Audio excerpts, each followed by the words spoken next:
हम लोगों ने अब तक 3 टाइप के एक्सप्लॉयटेशन देख लिए हैं, जो कि एसएमबी, टेलनेट और एफटीपी था। अब हम वही सीरीज़ कंटिन्यू करने वाले हैं और आज के वीडियो में हम एनएफएस एक्सप्लॉयट करेंगे। So what does NFS mean? NFS stands for network file system. अब आप लोग बोलोगे ये क्या हर जगह फाइल सिस्टम्स और फाइल शेयरिंग आ जाता है? ये तो हमने एसएमबी और एफटीपी में भी देखा था। तो इसका आंसर ये है कि हर एक प्रोटोकॉल यूनिक है, सबके अपने अपने प्रोज एंड कॉन्स हैं, सबके अपने अपने यूसेज हैं रियल वर्ल्ड में। जैसे कि अब जो एनएफएस है वो हम ऐसे यूज़ कर सकते हैं जैसे कि वो हमारे ही कंप्यूटर के लोकल स्टोरेज का एक हिस्सा है, और एसएमबी यानी सांबाज, उससे हम प्रिंटर्स एक्सेस कर सकते हैं। तो अलग अलग प्रोटोकॉल्स के अलग अलग यूजेस हैं। खैर, हमें अभी जो है वो एनएफएस पर कॉन्सेंट्रेट करना है। सो एनएफएस समझने के लिए एक एग्जांपल कंसिडर करो। एक नेटवर्क है, ठीक। उस नेटवर्क में समझो कि 3 मशीन्स हैं, उसमें से एक मशीन एनएफएस सर्विस रन कर रही है। सो सपोज़ कि 3 मशीन्स ए, बी एंड सी है। तो मशीन ए जो है वो एनएफएस सर्विस प्रोवाइड कर रही है, मतलब उस मशीन पर कोई ना कोई पोर्ट पर एनएफएस सर्विस रन कर रही होगी, ठीक है। अब अगर मशीन बी को फाइल्स एक्सेस करनी है मशीन ए की, तो वो एनएफएस के थ्रू कर सकती है। कैसे? देखो, मशीन ए जो है जिस पर एनएफएस रन कर रहा है, उसने अपने /etc डायरेक्टरी में एक फ़ाइल होती है जिसका नाम एक्सपोर्ट्स होता है। अब ये फ़ाइल में कॉन्फ़िगर किया जाता है कि कौन कौन सी डायरेक्टरीज़ पर फाइल शेयरिंग अलाउड है। जैसे कि /home अगर इंक्लूडेड है उस डायरेक्टरी में, इट मीन्स कि क्लाइंट /home को एक्सेस कर सकता है एनएफएस के थ्रू। बस करना क्या होता है हमें उस रिमोट सर्वर की जो भी फाइल सिस्टम्स एक्सेस करनी है उसे हमें हमारे लोकल मशीन पर बस माउंट करना होता है, और उसके बाद हम वो फाइल सिस्टम्स ऐसे ही यूज़ कर पाएंगे जैसे कि वो हमारे लोकल मशीन का एक हिस्सा है। Simple as that. So in our example, machine A is acting as server and machine B is acting as client. So machine B पर हमें मशीन ए का फाइल सिस्टम माउंट करना पड़ेगा so that we can access the files provided by machine ए।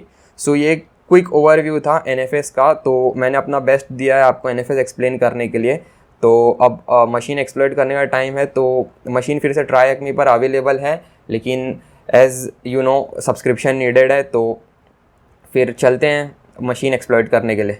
तो एक बार जब आप tryacme.com/room/networkservices2 वाले URL पर आओगे तो आपको कुछ ऐसा इंटरफेस देखने को मिलेगा, और सबसे पहले है गेट कनेक्टेड। तो जैसा कि हमें पता है कि अगर हमें TryAcme की मशीन एक्सेस करनी है तो हमें सबसे पहले इनके नेटवर्क में आना पड़ता है, जो कि हम OpenVPN का यूज़ करके आते हैं। तो मैं ऑलरेडी कनेक्टेड हूँ, तो sudo OpenVPN और आपके VPN का नाम, तो उससे हम इनके नेटवर्क में आ जाएंगे और उसके बाद में हम इनकी मशीन एक्सेस कर सकते हैं। तो वही इंस्ट्रक्शंस लिखे हुए हैं, तो इस चीज़ को कंप्लीट मार्क करते हैं और आगे बढ़ते हैं।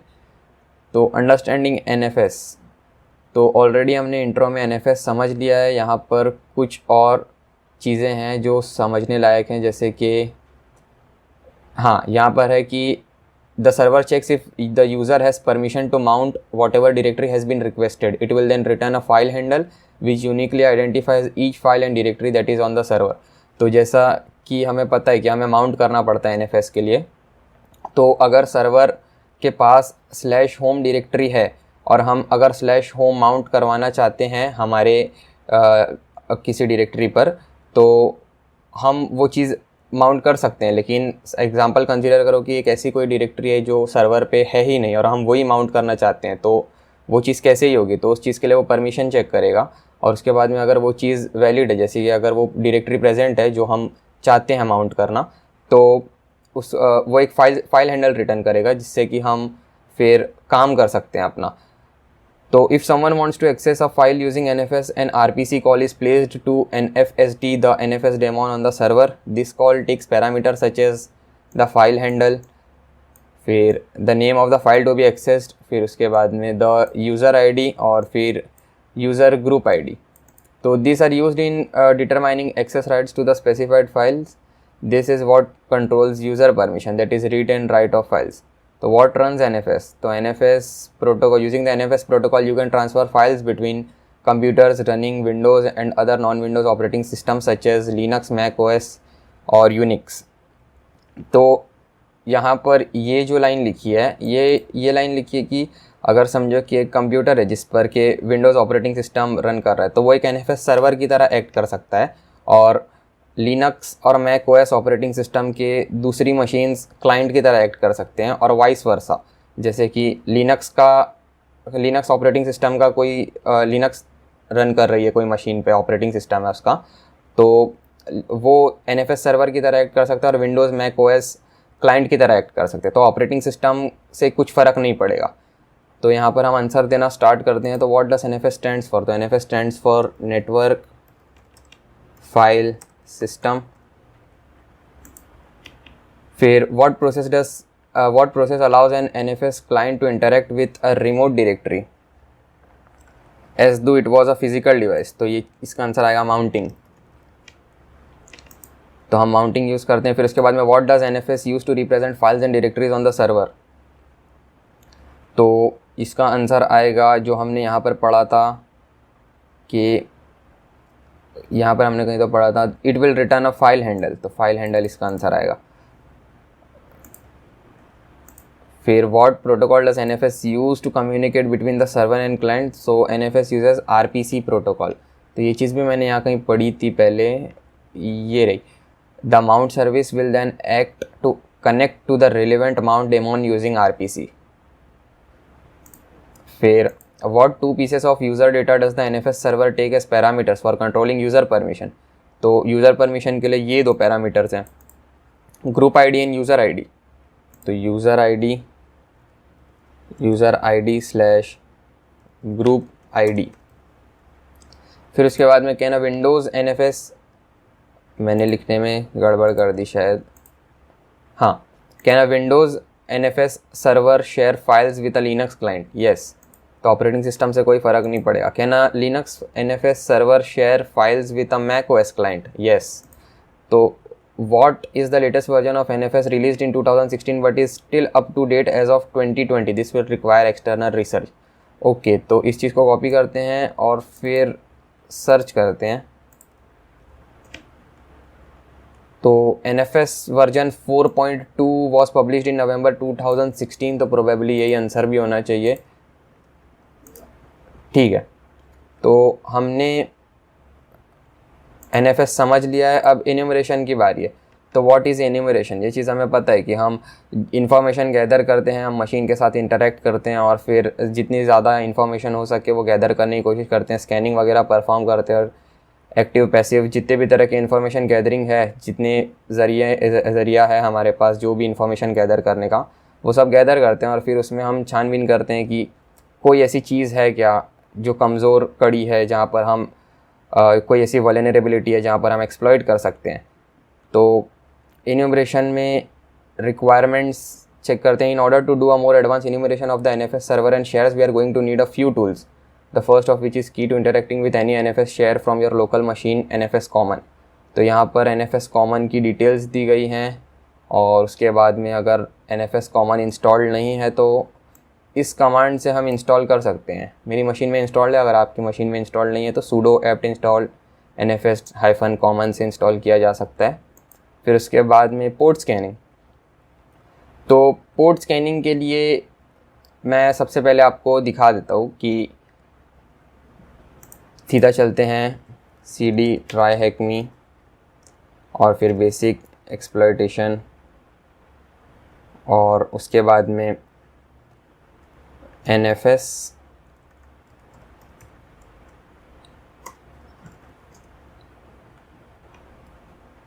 और उसके बाद में मैं यहाँ पर आपको रिज़ल्ट्स दिखाता हूँ कि स्कैन के रिज़ल्ट्स क्या है। तो कैट NFS स्कैन। तो यहाँ पर मैंने एक पूरा पोर्ट स्कैन परफॉर्म किया था, जैसा कि nmap-t4 स्पीड प्रोवाइड की थी और उसके बाद में पूरा पोर्ट स्कैन परफॉर्म किया था और -a एग्रेसिव स्कैन के लिए और -on नॉर्मल मोड में स्कैन सेव करने के लिए। तो आपको भी पता है कि हमने अगर -p- प्रोवाइड कर दिया है तो इसका बोलने का मतलब ये कि हम 65,535 पोर्ट्स सभी स्कैन करने वाले हैं, साथ में हम अग्रेसिवली स्कैन कर रहे हैं। मतलब कि हमें बहुत सारी चीज़ें और भी करनी है, जैसे कि TCP कनेक्ट, वर्जन और ऑपरेटिंग सिस्टम वगैरह सब कुछ पता करना है। तो TCP कनेक्ट में तो आपको पता ही है कि टाइम लगता है और हमें 65,000 पोर्ट्स स्कैन करने हैं, तो इसलिए ये टाइम कंज्यूमिंग है। तो मैंने ऑलरेडी स्कैन परफॉर्म कर रखा था, तो ये है उसके रिज़ल्ट्स। तो मैंने सेव कर रखा है और यहाँ पर से हम स्कैन देखकर आंसर कर सकते हैं। तो आप भी वीडियो पॉज कर सकते हो और स्कैन रिजल्ट्स देख सकते हो अपने स्कैन करने के बाद में, और फिर वीडियो को कंटिन्यू कर सकते हो। तो हम आंसर देने की कोशिश करते हैं। Conduct a port scan, a thorough port scan of your choosing, how many ports are open. तो how many ports are open, तो 1 2 और फिर 3 4 5 6 7 ports are open. 7 which port contains the service we are looking to enumerate. तो हमें NFS से related कुछ चाहिए। तो 22 तो SSH है, 111 RPC बाइंड है, और यहाँ पर 4 है, मतलब कि इसमें से ही कुछ हो सकता है, ये सब में से। तो मुझे NFS_ACL लग रहा है, तो 2049 प्रोवाइड करके देखते हैं। तो 2049 और सबमिट करते हैं। और मैं पोर्ट स्कैनिंग के बाद ये पढ़ना भूल गया। तो mounting NFS, your client system needs a directory where all the content shared by the host server in the export folder can be accessed. You can create this folder anywhere on your system. Once you have created this mount point, you can use the mount command to connect to the NFS share to the mount point on your machine like so. तो हमें एक mount point create करना है जो कि हम create कर सकते हैं mkdir tmp डायरेक्टरी में क्रिएट कर सकते हैं, और उसका नाम दे देंगे हम माउंट। तो यहाँ /tmp में माउंट नाम की एक डायरेक्टरी क्रिएट हो जाएगी।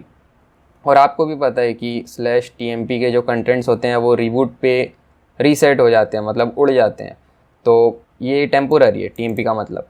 तो हमें ये चीज़ देखना है, command sudo mount -t nfs ip share /tmp/mount/ और फिर -no lock। तो sudo तो रन एज रूट, माउंट तो कमांड है, -t nfs type of device to mount, और हम प्रोवाइड कर रहे हैं कि वो NFS है, ठीक है। और फिर उसके बाद में हमें कहाँ से सर्वर पे जो सर्वर का IP एड्रेस आएगा और कौन सा शेयर हमें माउंट करना है हमारे लोकल स्टोरेज पे, वो चीज़ आएगी। और फिर उसके बाद में हमें हमारी लोकल मशीन पे कहाँ उस चीज़ को माउंट करवाना है, उसकी लोकेशन आएगी। तो मैं आपको करके बताता हूँ। तो यहाँ पर देखेंगे अगर हम, तो देखो use/user/has been show mount -e और फिर IP। तो इस चीज़ को अगर कॉपी करके पेस्ट करें, मैं क्लियर करता हूँ, और यहाँ पर टारगेट IP आएगा। तो टारगेट IP 246 और फिर 95। तो मैं ये रन करने से पहले आपको एक चीज़ और दिखाता हूँ। तो जैसे कि cat/etc/exports में एक फ़ाइल होती है, etc डायरेक्टरी में एक फ़ाइल होती है जिसका नाम है exports। तो वो मतलब हमारे हम जैसे ये जो सर्वर है, ये जिसका IP एड्रेस है, ये हमारा सर्वर है ना। तो यहाँ पर भी एक ऐसी फ़ाइल होगी /etc/exports जिसमें कि लिखा गया होगा कि हमें किस मतलब क्लाइंट को हमें क्या एक्सेस देना है। जैसे कि मेरे केस में मैंने /tmp/backups ऑन अटैकर मशीन को एक्सेस दिया है। जैसे अगर मेरे नेटवर्क में 4-5 मशीन है और अगर मैं NFS होस्ट कर रखा हूँ, जैसे मैं NFS सर्वर की तरह एक्ट कर रहा हूँ, और कोई NFS क्लाइंट है, तो वो /tmp में ये डायरेक्टरी जो है बस इसको एक्सेस कर सकता है। तो बोलने का मतलब है कि बस ये एक लौती डायरेक्टरी है जो मैं NFS पे होस्ट कर रहा हूँ अभी फ़िलहाल, because I am acting as a server. और मैं चाहूँ तो इसमें और कॉन्फ़िगरेशन, मतलब इसमें और चेंजेस ला के इस चीज़ को ठीक भी कर सकता हूँ कि मुझे और अगर फाइल्स प्रोवाइड करवानी है तो। और ये स्टार जो है ये वो चीज़ इंडिकेट करता है कि नेटवर्क के अंदर कोई भी IP एड्रेस, मतलब कि कोई भी IP एड्रेस इस चीज़ को एक्सेस कर सकता है। अगर मुझे स्पेसिफिक होना है, जैसे सिक्योरिटी रीजंस की वजह से अगर मुझे कोई एक स्पेसिफिक मशीन को ही अलाउ करना है, तो मैं स्टार की जगह उस मशीन का IP एड्रेस प्रोवाइड कर दूंगा। और ये RW sync no root squash ये रूल्स होते हैं, ठीक है। तो हमें चेक करना है सबसे पहले कि जो हमारी टारगेट मशीन है, ये 10 10 246 95, ये क्या क्या चीज़ें अलाउ कर रही है हमें माउंट करने के लिए। हम कौन कौन सी फाइल्स एक्सेस कर सकते हैं NFS के थ्रू रिमोट सर्वर पे, तो चेक करते हैं। तो एक लौती है /home, ठीक है। जैसा कि मेरे केस में क्या था, मेरे केस में था /tmp/backups ऑन अटैकर मशीन। खैर ये TMP में होगी नहीं, मैंने बहुत पहले बनाई है। और यहाँ पर वही केस अगर देखोगे तो यहाँ पर /home है, और स्टार वहाँ भी था और स्टार इस केस में भी है। बोलने का मतलब कोई भी IP एड्रेस एक्सेस कर सकता है स्लैश होम को, ठीक है। तो हम इसका आंसर दे देते हैं, what is the name of the visible share, तो शेयर का नाम है slash home. Time to mount the share to our local machine, तो first use mkdir tmp mount, तो हमने माउंट पॉइंट ऑलरेडी क्रिएट कर रखा है टेम्प में, मैं दिखा देता हूँ आपको। ये cd tmp और फिर cd माउंट, तो देखो अभी फ़िलहाल यहाँ कुछ नहीं है, ठीक है। और ये हमारा माउंट पॉइंट है जो हमने माउंट डायरेक्टरी क्रिएट की थी, तो मैं इसको क्लोज़ करता हूँ। और उसके बाद में then use mount command we broke down earlier to mount the NFS share to our local machine. Change the directory to where you mounted the share. What is the name of the folder inside? ठीक है, तो अब हमें इस command का use करना है, ठीक है। मैं टाइप करता हूँ, तो sudo mount -t type of device to mount, और टाइप ऑफ डिवाइस क्या है, NFS है। और उसके बाद में IP एड्रेस टारगेट का 10.10.246.95 और शेयर, तो टारगेट से ये वाला शेयर उठाना और हमारे लोकल स्टोरेज पे कौन सी जगह पे माउंट करना है हमें, तो हमने माउंट पॉइंट कहाँ क्रिएट किया है, वो माउंट पॉइंट देना है हमें, तो /tmp/mount, ठीक है। और फिर -no lock, और फिर एंटर हिट करते हैं, तो ये पासवर्ड मांगेगा और सक्सेसफुली माउंट हो जाना चाहिए। तो अब हम वापस चलते हैं /tmp/mount में।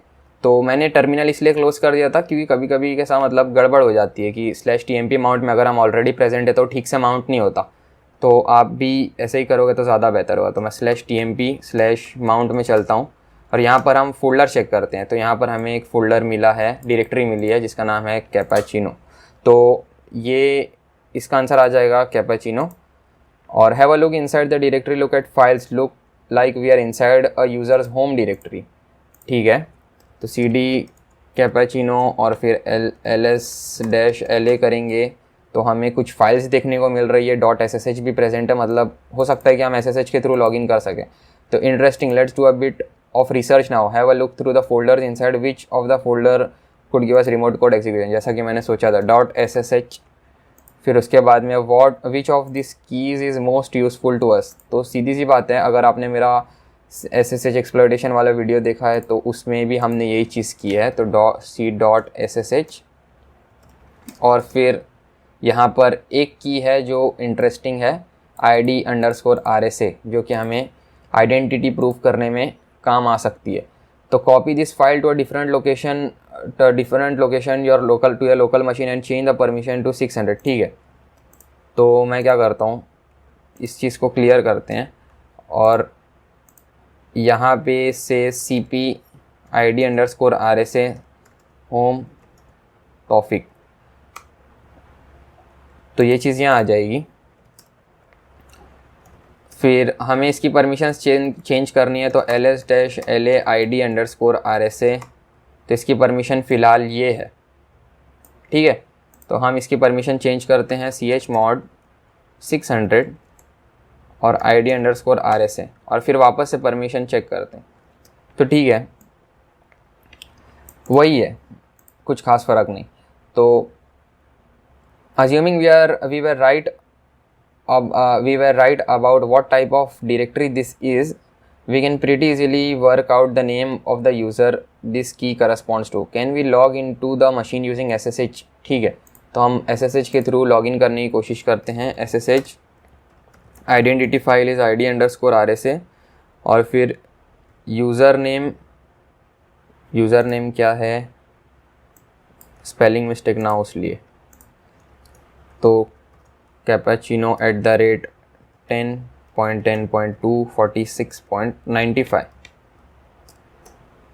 और उसके बाद में हम चेक करते हैं कि हम एंटर हो पा रहे हैं या नहीं। तो ठीक है, हमने सक्सेसफुली SSH के थ्रू लॉगिन कर लिया है और हम cappuccino@polonfs में हैं, ठीक है। तो यहाँ पर हमें वही सभी चीज़ें दिखाई देगी जो हमें TMP में दिखाई दे रही थी, लेकिन पहले इसका आंसर दे देते हैं, यस। अब एक्सप्लॉइटिंग NFS, तो NFS को एक्सप्लॉइट करने की बारी आई तो we are done right, not quite. तो अभी हमने जो शेल हमें मिला है, अगर मैं हु एम आई टाइप करूँ तो हम कौन है, हम एज अ यूज़र हैं, हम रूट नहीं है। और हमें यहाँ अगर देखोगे नीचे तो शायद हमें रूट फ्लैग चाहिए। What's the root flag? तो सीधी सी बात है, प्रिविलेज एस्केलेशन करना पड़ेगा और उसी का मेथड यहाँ पर दिया गया है। तो व्हाट इज़ रूट स्क्वैश?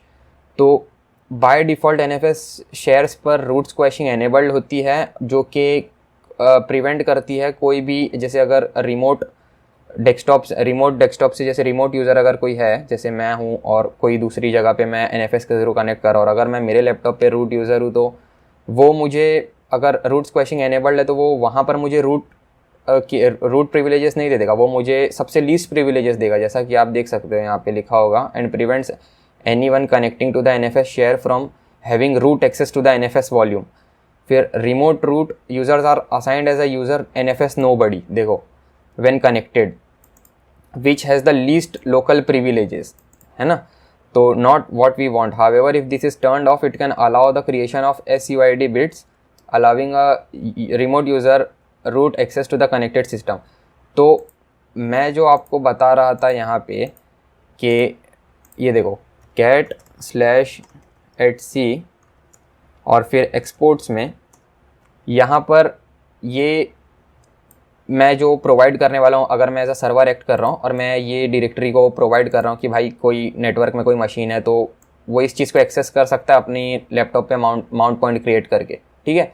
तो मैंने क्या क्या रूल्स डिफाइन कर रखे हैं, read write sync no root squash, ठीक है। तो नो रूट स्क्वैश एनेबल्ड है, मतलब कि उसको रूट प्रिविलेजेस नहीं मिलेंगे। तो यहाँ पर ये चीज़ लिखी, however if this is turned of it can allow the creation of SUID bit files. तो अगर ये चीज़ टर्न्ड ऑफ है तो यहाँ पर गड़बड़ हो सकती है और यहाँ पर प्रिविलेज एस्केलेशन हो सकता है, जो कि इस केस में है। तो SUID बिट्स, तो SUID बिट्स क्या होती हैं कि this means that the file or files can be run with the permission of the file owner group. तो जिसने फाइल बनाई है हम उसकी ही परमिशन से रन कर सकते हैं, ठीक है। तो यहाँ पे पढ़ो, देखो, the file or files can be run with the permission of files owner group. In this case as super user we can leverage this to get a shell with this privileges. तो हम अब बोलोगे कि यहाँ पर भी तो हम कुछ कर सकते हैं, तो यहाँ पर अगर हम परमिशन चेंज करने जाएंगे तो हमें एक्सेस डिनाइड बताएगा। मैं करके बताता हूँ थोड़ी देर में, जैसे कि मेथड। तो सबसे पहले तो हम ये मेथड है, इससे ज़्यादा इजी ये है, ये इसने थोड़ा सा ब्रेक डाउन करके बताया। तो सबसे पहले ये एग्जीक्यूटेबल का हमें ज़रूरत पड़ने वाली है, तो इस चीज़ को डाउनलोड करते हैं। तो डाउनलोड दिस सेव फाइल, और हम चलते हैं सीधा डाउनलोड्स फोल्डर में। तो rm बैश, ठीक है, मैं इसको पहले ये बैश1 जो है मैं इसको डिलीट कर देता हूँ, इस फाइल को डिलीट कर देता हूँ, ठीक है। ये पुरानी बैश फाइल है। तो ये रही वो फाइल। तो इस चीज़ को हमें यूज़ करना है। तो मैं कंटेंट चेक करता हूँ कि क्या कंटेंट है इसका।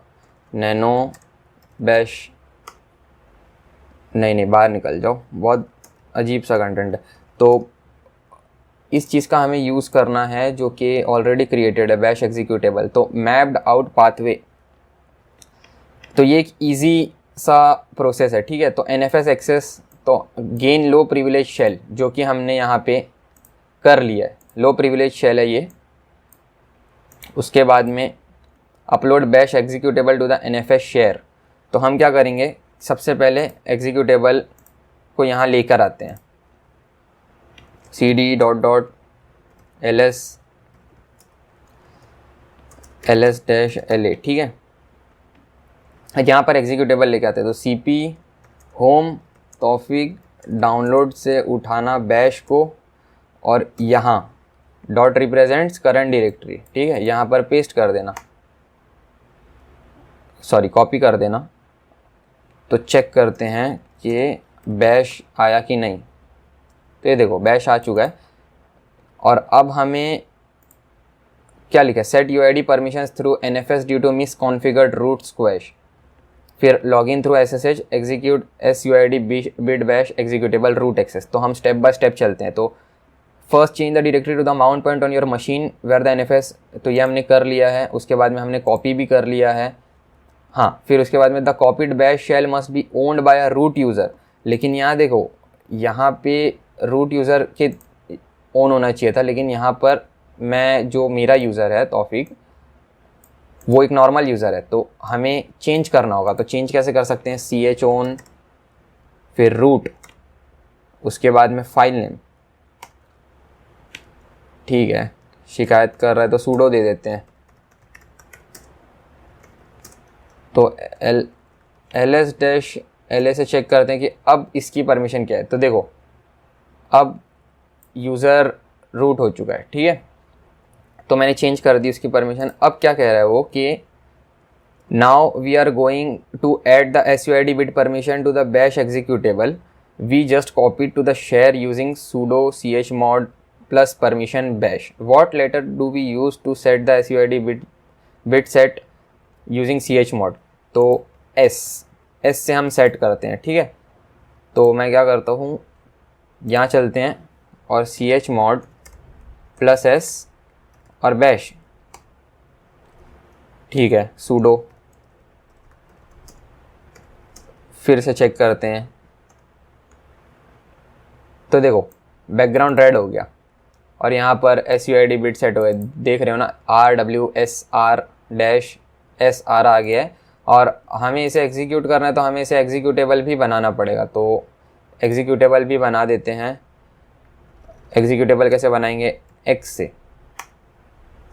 अब वापस से ls-la करके देखते हैं। तो ठीक है, सब कुछ ठीक लग रहा है। फिर उसके बाद में let's do a sanity check, let's check the permission of bash executable using ls-la bash. What does the permission look like, make sure it ends with -SR-X। तो -SR-X, हाँ सही है। हमने सबसे पहले SUID बिट चेंज कर दी, मतलब कि हमने सबसे पहले we are going to add the SUID bit permission to the bash executable. तो हमने बैश एग्जीक्यूटेबल में SUID बिट ऐड कर दिया और उसके बाद में हमने उसे एग्जीक्यूटेबल बना दिया। ठीक है, now SSH into the machine as user. और अब वापस लॉगिन करके देखते हैं। तो ये है, क्लियर करते हैं, एग्ज़िट, और वापस से लॉगिन करते हैं। तो हु एम आई, कैपेचिनो। ठीक है, तो ls-la करूँगा अगर मैं, तो देखो यहाँ पर हमने जो बैश को हमने वहाँ से मूव किया था, तो यहाँ पर वो चीज़ आ गई है। अब मैं क्या कह रहा था कि हम परमिशन चेंज नहीं कर सकते। देखो, अगर मैं यहाँ पर chmod प्लस, अभी जैसे मैं समझो कि ये होता है यूज़र, ये होता है यहाँ से यहाँ तक ग्रुप, और यहाँ से यहाँ तक होता है अदर्स। तो समझो कि मैं ग्रुप में राइट खाली है ना, तो राइट परमिशन ऐड करने की कोशिश करता हूँ। तो यूज़र ग्रुप प्लस राइट और बैश। तो chmod changing permission of bash permission operation not permitted. और ये तो हमारी मशीन है नहीं, ये तो रिमोट मशीन है, तो हमें रूट के बारे में तो कुछ पता नहीं, और वही चीज़ तो हमें करनी है। तो हम क्या करेंगे कि यहाँ पर लिखा है कि लॉगिन कर लो और उसके बाद में list the directory to make sure the bash executable is there. Now the moment of truth, let's run it with $/bash-p। तो -p परसिस्ट द परमिशन। तो अगर देखो, मैं यहाँ पे आपको ये चीज़ ls-la और ये चीज़ अगर मैं नॉर्मली रन करूँगा $/bash, ठीक है, तो सेगमेंटेशन फॉल्ट कोड डम्प्ड, तो -p के थ्रू रन करते हैं। तो सेगमेंटेशन फॉल्ट कोड डम्प्ड, कुछ तो प्रॉब्लम आ रही है।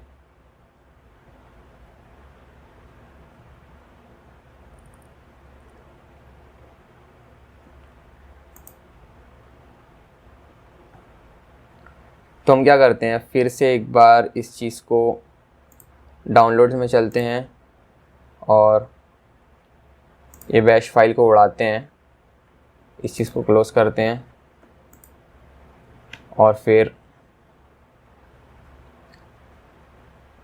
यहाँ से वापस से वो चीज़ डाउनलोड करते हैं। पहले यहाँ से रिमूव कर देते हैं ls rm bash sudo rm bash, ठीक है।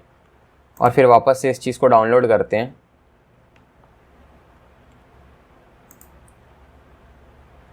सेव फाइल तो हमने सेव कर लिया। उसके बाद में इसने क्या कहा था कि एक बार हमने बैश फाइल डाउनलोड कर लिया, उसके बाद में हमें उसे मूव करना है यहाँ पे। तो cp/home तौफीक डाउनलोड्स बैश, उसको यहाँ पर लेके आते हैं।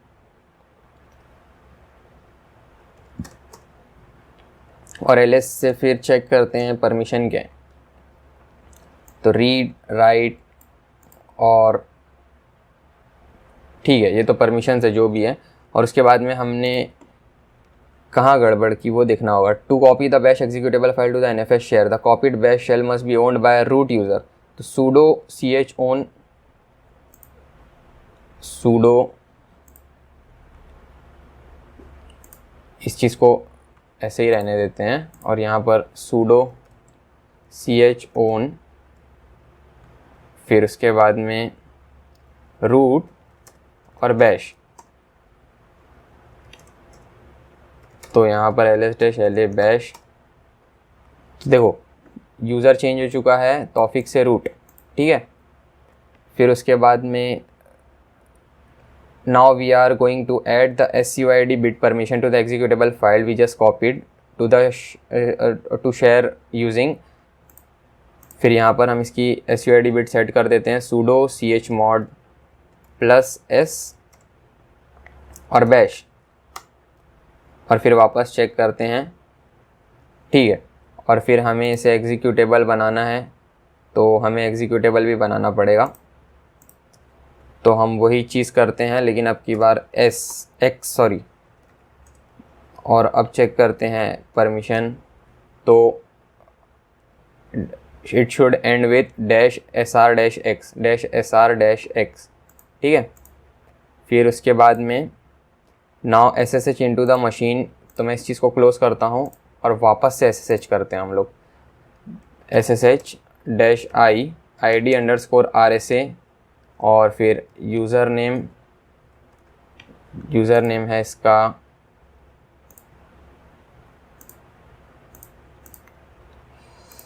यहाँ पे होगा यूज़र नेम कैपाचिनो। इस चीज़ को कॉपी करते हैं,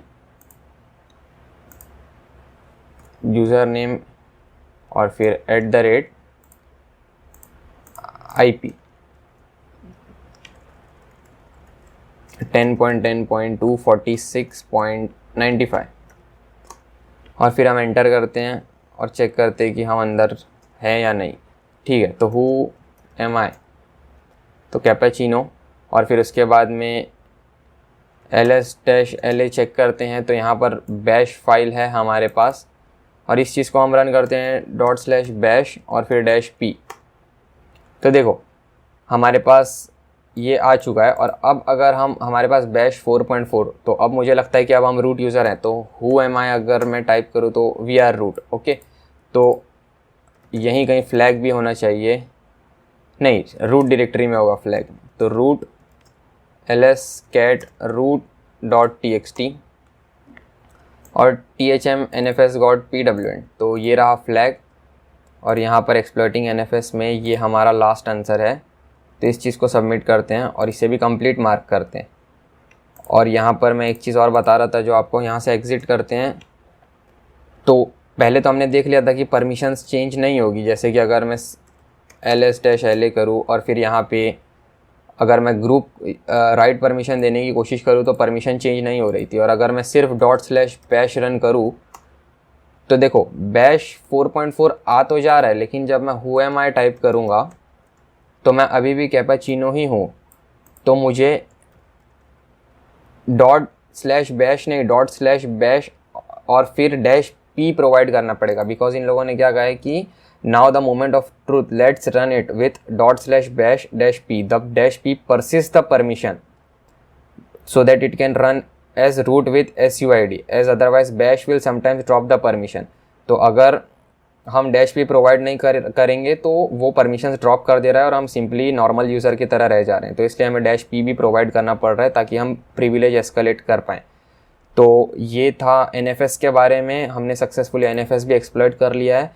तो उम्मीद करता हूँ कि आपको ये वीडियो पसंद आई होगी और फिर नेक्स्ट वीडियो में हम लोग SMTP एक्सप्लॉइट करेंगे और उसके बाद में MySQL। आज के वीडियो के लिए बस इतना ही, फिर मिलते हैं नेक्स्ट वीडियो में, तब तक के लिए बाय।